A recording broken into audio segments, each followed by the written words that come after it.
This podcast is brought to you by Carvana. Buying a car shouldn't eat up your week. That's why Carvana made it convenient. Car buying that fits around your life, not the other way around. You can get pre-qualified for an auto loan in just a couple of minutes and browse thousands of quality car options, all within your terms, all online, all on your schedule. Turn car buying into a few clicks and not a full week's endeavor. Finance and buy your car at your convenience on Carvana. Financing subject to credit approval. Additional terms and conditions may apply. If you're a lineman in charge of keeping the lights on, Grainger understands that you go to great lengths and sometimes heights to ensure the power is always flowing, which is why you can count on Grainger for professional-grade products and next-day delivery, so you have everything you need to get the job done. Call 1-800-GRAINGER, click Grainger.com, or just stop by. Grainger, for the ones who get it done.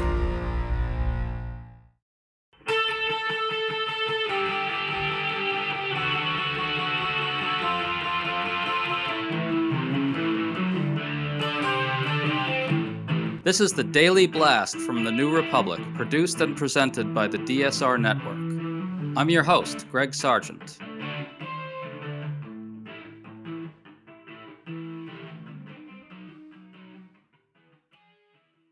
J.D. Vance just delivered a speech in Georgia that has been widely billed as a reset in the battle over President Trump's abysmally unpopular budget bill, the big ugly bill enshrining Trump's agenda.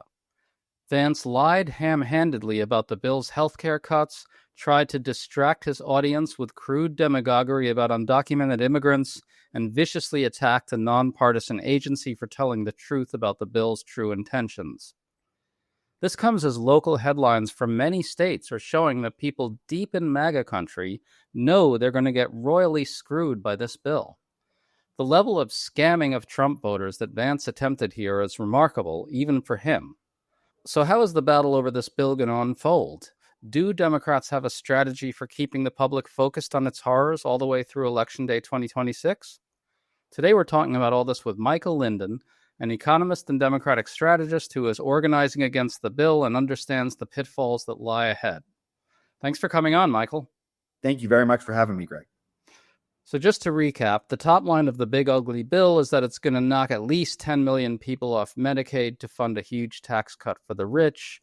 During his speech, J.D. Vance addressed the healthcare cuts. Listen to this. Well, you know what? The President of the United States made a promise, a sacred promise, that the only people who are going to lose access to health care are illegal aliens who shouldn't be in this country to begin with. Because I happen to believe that Medicaid belongs to American workers and American families. I happen to believe that when you are struggling in this country, we're generous people and we want to help you. But we want to help the people who have the legal right to be in the United States of America. So it's not about kicking people off of health care. It's about kicking illegal aliens the hell out of this country so that we can preserve health care for the American families who need it. So, Michael, as you know, that's complete nonsense. The bill cuts $1 trillion from Medicaid and cuts more on top of that. Can you quickly recap for us what the bill does overall on healthcare? Yes, and it's important to understand that what the vice president said was completely false, just straight up false. The bill cuts, as you said, $1 trillion from Medicaid. It does so in a couple of very specific ways. The most important ones are it imposes new requirements for existing recipients on how to make themselves eligible every 6 months based on a whole set of new requirements, new paperwork. That's going to kick millions of eligible Americans off the bill. It also limits the ways that states can finance Medicaid. Medicaid is a federal and state partnership. Both the states and federal government put money into Medicaid. This bill actually makes it harder for states to do that and shifts more of the costs onto states at the same time. So the overall impact of those things is about 10 million people will lose their Medicaid coverage. And that's to say nothing of the 5 million people who are going to get priced out of Affordable Care Act coverage because the benefits for them are going to be dramatically reduced. So 15 million people total. And to be very, very clear, none of that has anything to do with illegal immigrants. We will get to that in a second. I want to talk about the rural hospitals component of this. A big part of this bill is going to be the impact it has on those. They're already in very rough shape. Let's recap what some local newscasts are saying. One in Kentucky says that 35 hospitals could close. One in Mississippi says the bill's cuts are putting 11 nursing homes at risk of closing. One in Louisiana says cuts to food stamp programs feeding 500,000 poor families are facing cuts. In Texas, more rural hospitals are at risk of closing. There's just tons more like that. Can you give us the overview of why that particular thing is happening and what the human toll of that is really going to be going forward? Yeah, it's actually quite simple. Medicaid is the primary payer of healthcare for a lot of rural hospitals and for many nursing homes. In fact, Medicaid pays for half of all nursing home coverage in the country. So when fewer people are eligible for Medicaid, that means fewer people are able to get, fewer hospitals and nursing homes are able to get reimbursed for the care they provide to those people. And therefore, the economics of running those hospitals and those nursing homes goes to zero. Basically, they can't do it and they have to close. What that means in very plain terms is that people will not be able to find a hospital that's nearby them because a hospital has to close. Nursing homes will close and people will have to find either new care for their parents or maybe no care at all. This is a very bad situation for the vast majority of Americans. And in rural America in particular, right? Can you talk a little bit about why that's important? One of the big reasons rural America is suffering right now is the state of their rural hospitals. So this goes directly to the jugular here on something that's already making life hard in these places and makes it worse, doesn't it? People are going to die, right? Yeah, people. I mean, that's right. You know, you've got lots of places in America where there's one hospital within 100 miles or 150 miles. And it's very tough for those hospitals to stay afloat as it is. And a huge amount of their revenue comes from Medicaid. It's the federal government and the federal state governments reimbursing them for care provided to people who are eligible for Medicaid. And if those people are no longer eligible for Medicaid, those hospitals cannot survive. And so everybody who relies on that hospital is going to pay the price, not just the people who've lost their Medicaid.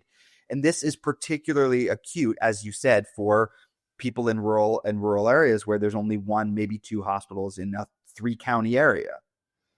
So in his speech, J.D. Vance addresses the bill's threats to rural hospitals. Listen to this. So what we did is we put a lot of resources and a lot of changes in regulations to make it possible for our rural hospitals to stay open despite what the Biden administration did to them for 4 years. So our policy is very simple. Whether you're in a big city or a small town, we're going to fight for your access to health care. Whether you're an American citizen who's been here for 70 years or an American citizen who's been here for 2 years, we're going to fight for your access to a government that serves you. But if you're an illegal alien, you do not deserve government-paid health care benefits. You need to get out of our country, and that's as simple as that. Note again the ugly demagoguery about undocumented immigrants. He's actually saying pretty much straight out, hey, Trump voters, don't think about what you're hearing about this bill's impact on you. Think instead about how many undocumented immigrants are going to get hurt. It's just beyond disgusting. Your thoughts on that part of it? Yes, it's beyond disgusting. It's also just straight up false. I mean, the bill includes a $50 billion fund for rural hospitals, but if you give hospitals $50 billion on the one hand, and you take away $250 billion on the other, which is what the bill does, they're $200 billion down. And it's the vice president is treating people like they're stupid, and they're not stupid. They understand that when you take with one hand and give a little bit back on the other, they're worse off. And that's actually like a great metaphor for the whole bill. You take a ton away from working people on the one hand and then give a tiny little bit and hope that people thank you for it. The American people are not fooled by this. That's why the bill is so unbelievably unpopular. Let's talk about the distributive consequences, because I think that's what you're getting at there. The benefits, such as they are, that will go to working people will be in the form of pretty minuscule tax cut, which gets extended for those people. But at the same time, the bill cuts taxes enormously for people at the very top of the income spectrum. And then on top of that, if you put together all the features, the healthcare cuts, the cuts to food stamps and other safety net programs, plus the array of tax cuts mostly benefiting the wealthy, what you get overall is a large redistribution of wealth upwards. Can you talk about that? Yeah, very simply, people in the bottom will pay more. People at the very top will pay less. That's what this bill does. It's exactly for the reasons you said. There are tax cuts mostly for people at the top, very small tax cuts for people in the middle, almost no tax cuts for people at the bottom. And then on top of that, you have increases in costs like healthcare, food, energy, and education for the vast majority of low and middle income people. So you put it all together, most Americans are going to actually end up paying more or be no better off. And people at the very top will pay a lot less in taxes. And on top of that, Republicans are going to come back and say, oh my God, the debt is so high. How did the debt get so high? Never mind that we just spent $4.5 trillion on tax cuts. We have to cut even more from middle income people. They've got to pay more in state taxes. They've got to pay more in energy prices because the debt's too big, even though they are the ones who caused it to rise. So you put all that together, it's a tax cut for rich people paid for by everybody else. And that is, by the way that most Americans see it. And it is the reason why J.D. Vance is out there lying about the bill, because they know this is a massive vulnerability for them. This is the worst thing that could happen for them, is that the American people understand that they've been betrayed. It's the dog days of summer, and that means it's still too hot and we're in the silly season of news. But to help you get through this time and bring you the news you need to know, we have a special offer at the DSR Network. Right now, using code DOGDAYS at the dsrnetwork.com/buy, you can get a DSR membership for 50% off. That means access to our Discord community, members-only sections of your favorite pods, and early access to episodes, all for half off. Sign up today using code DOGDAYS at the dsrnetwork.com/buy. This offer is only available for August, so act fast. Thank you for your support and enjoy the show.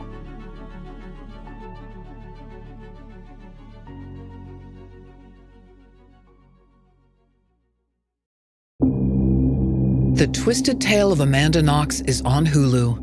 In 2007, Amanda Knox was studying abroad in Italy. She had no idea her dream would turn into a nightmare. Inspired by the actual events of her wrongful conviction and 15-year fight for freedom, watch the new Hulu original series, The Twisted Tale of Amanda Knox, now streaming on Hulu and Hulu on Disney Plus for bundle subscribers. Terms apply. This episode is brought to you by Dogfish Head Craft Brewery. The Grateful Dead and Dogfish Head have gotten the band back together with the release of Grateful Dead Juicy Pale Ale, a light-bodied pale ale brewed with sustainable Kernza grains, granola, and heaps of good karma for a refreshing brew that's music to your taste buds. Available nationwide. Visit dogfish.com to find Grateful Dead Juicy Pale Ale in your neck of the woods. Dogfish Head Craft Brewery is located in Milton, Delaware. Please drink responsibly. Well, Vance, in fact, was asked specifically about an analysis that actually found exactly what we're saying here, that there's a large upward redistribution of resources. Here's what Vance said in that exchange. There was a nonpartisan Congressional Budget Office report that came out last week showing that the bottom 10%, the poorest Americans, would lose about $1,200, a year on their income, while the top 10%, they would add about $13,000 annually to their income. Can you justify for those poorest Americans those differences? Well, first of all, the Congressional Budget Office, sometimes they put out reports that are absolutely atrocious, and I think this is a good example of a very atrocious report. The most important thing for people who are living at the bottom of the income ladder is that they not pay taxes on their income sources. So if you're working hard and you're working overtime, you're going to get a big fat tax cut. This is the thing. They can't paper over the basic distributive consequences of this bill. They can't paper over what the purpose of the bill actually is. And I think the almost desperate sounding floating of weird tropes about undocumented immigrants really gets at the core of that. They really, really need an argument to distract their own voters from what this bill is actually going to do to them. That's exactly right. Cutting Medicaid is overwhelmingly unpopular, including among Republican voters. Cutting taxes for rich people is overwhelmingly unpopular, including among Republican voters. So obviously they can't talk about that. So they have to pretend that these cuts are to some scary immigrants or to the people who are undeserving. But the fundamental problem is exactly what you said. There are $1 trillion of cuts to Medicaid. There's $500 billion of cuts to food assistance. There's cuts to clean energy. There's cuts to education. You don't get those kinds of magnitudes of cuts, and you're only limiting it to the vanishingly small number of illegal immigrants who maybe in one or two states got once a reimbursement from Medicaid. That you get those quote unquote savings by kicking people off Medicaid. That's where it comes from. And so that's just like you said, you can't paper over that. That just is what it is. That's such a good point, especially this idea that you get this enormous amount of money from just cutting benefits to a few undocumented immigrants. That's what really shows how insultingly stupid the lies are here. It's incredibly insulting. Undocumented immigrants are not eligible for Medicaid. They're not eligible for food stamps. Cutting them off does not save any money, but the bill saves, quote, I'm using quote fingers here, saves $1.5 trillion by cutting off Americans from these programs. And that's just the truth. And it's not, of course they have to blame the referees. Of course they have to criticize CBO, but CBO is not doing anything special here.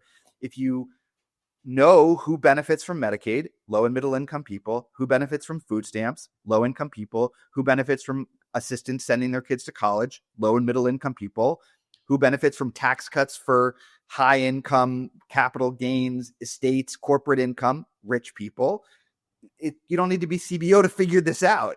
It's very difficult to understand why Donald Trump and J.D. Vance and the Republican Party decided after an election that was all about the cost of living and where, as you said, they won working class people by some metrics, why they would decide to directly attack those same people and raise their costs in the service of tax cuts for billionaires. But that is what they did.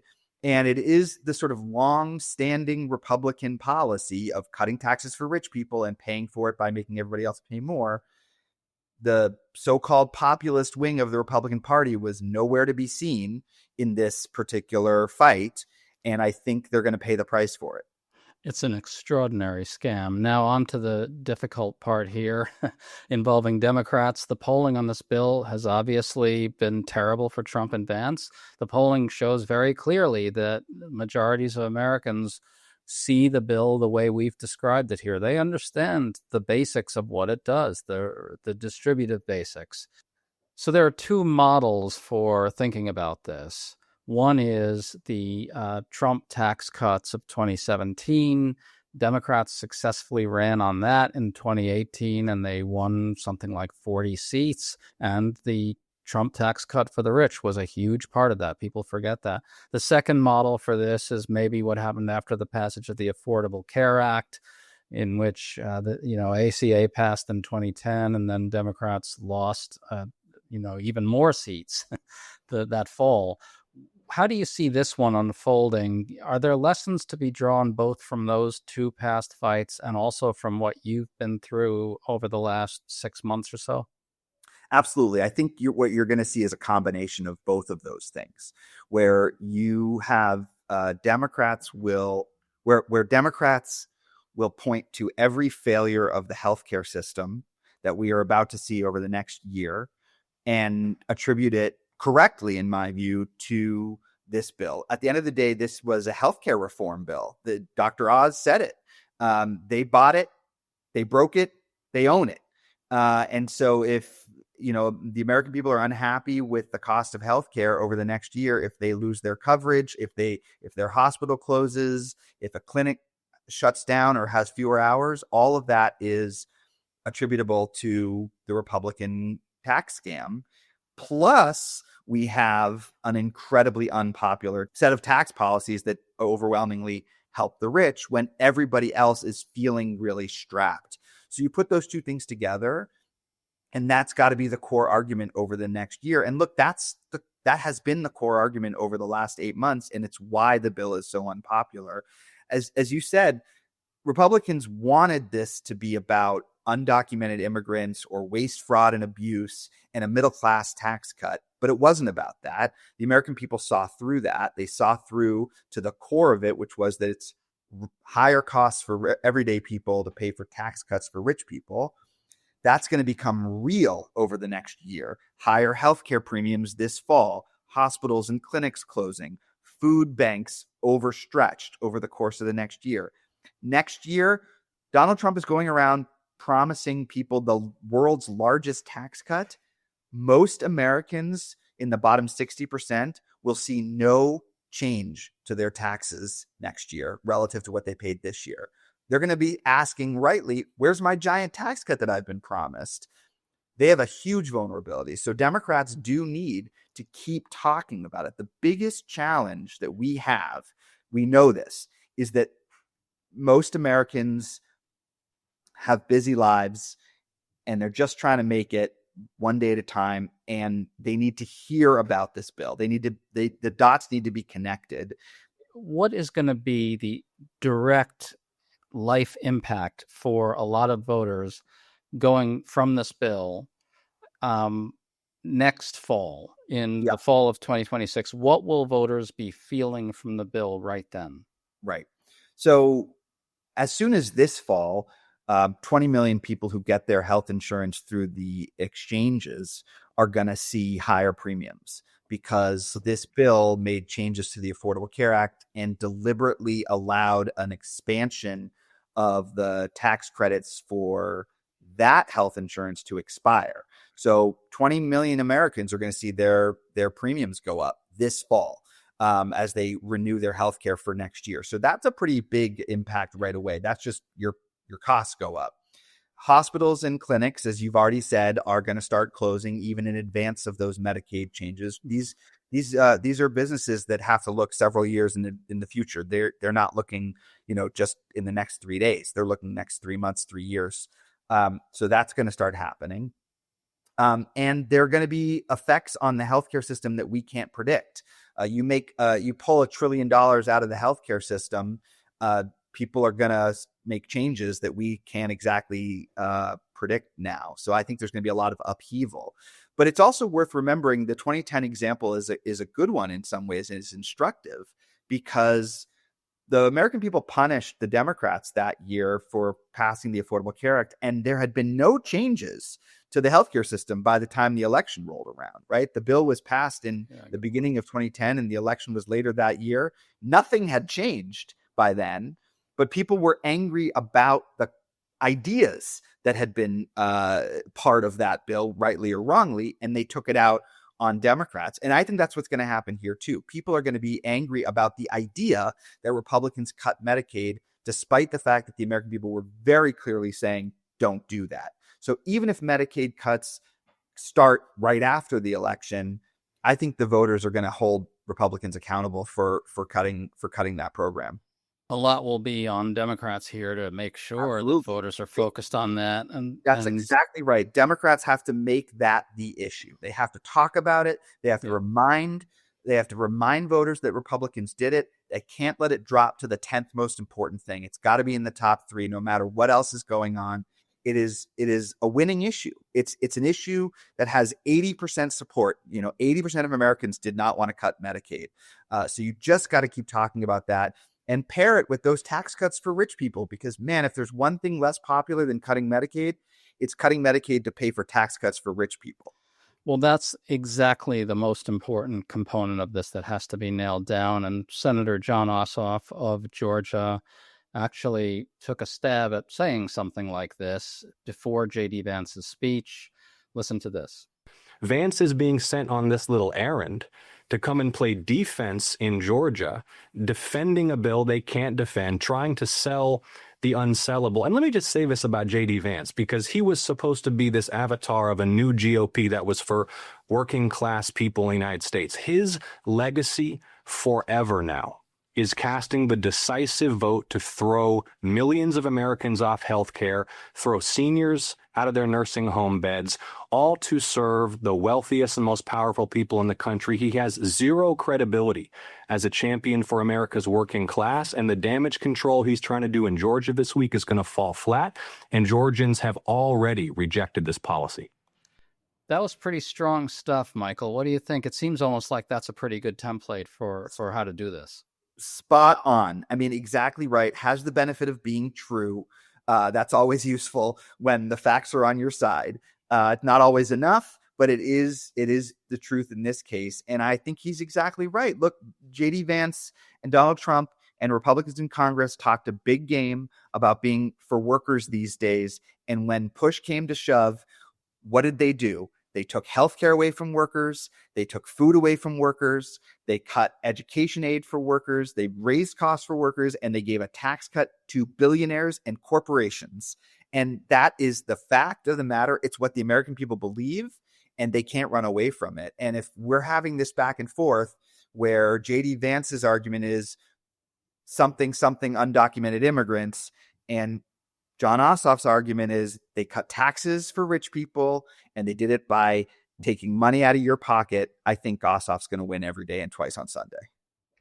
Well, Democrats have a very good argument. Now they just have to make it. Michael Linden, fascinating stuff, man. Thanks so much for coming on. Thank you.